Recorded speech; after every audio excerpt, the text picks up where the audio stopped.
Well, I was like a lot of people before I found GovLoop. I just graduated college, came out actually while the market was still good for jobs, but had a political science degree and had no idea what I wanted to do with it. So I started working in real estate and then found myself at Merrill Lynch as the financial advisor in 2008. And of course, we all know how that ended. The market imploded, and the last week of January, I was laid off and was facing about 18 months of unemployment in South Carolina.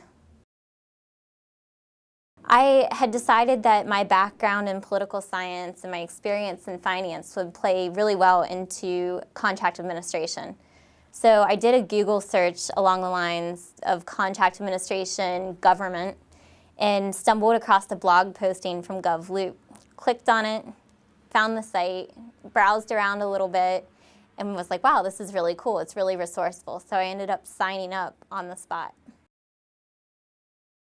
GovLoop community itself, I found, is more responsive than any other social media community I've ever been involved in.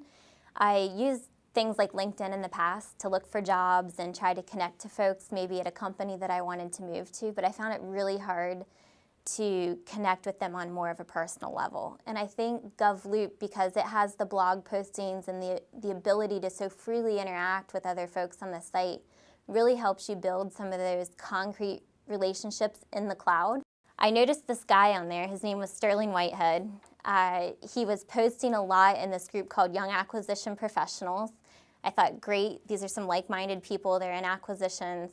So I reached out to Sterling, and he immediately engaged me, gave me some advice, told me to join organizations like NCMA because they were in the federal contracting field and that would play well on my resume. Well, I got hooked up with a mentor through Young Acquisition Professionals. Sterling Whitehead helped hook up that relationship. And Tina Borger was my mentor. She had served 30 years out in Loudoun County government and was now at the National Institute of Governmental Purchasing. So they work alongside public purchasing officials in the public sector.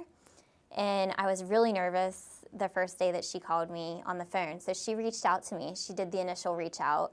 And I told her a little bit about my background, what I wanted to do, and she said, well, you know, I'll keep my eye open for some jobs out there, and she started sending me over different positions all across the country that had to do with purchasing in the public sector.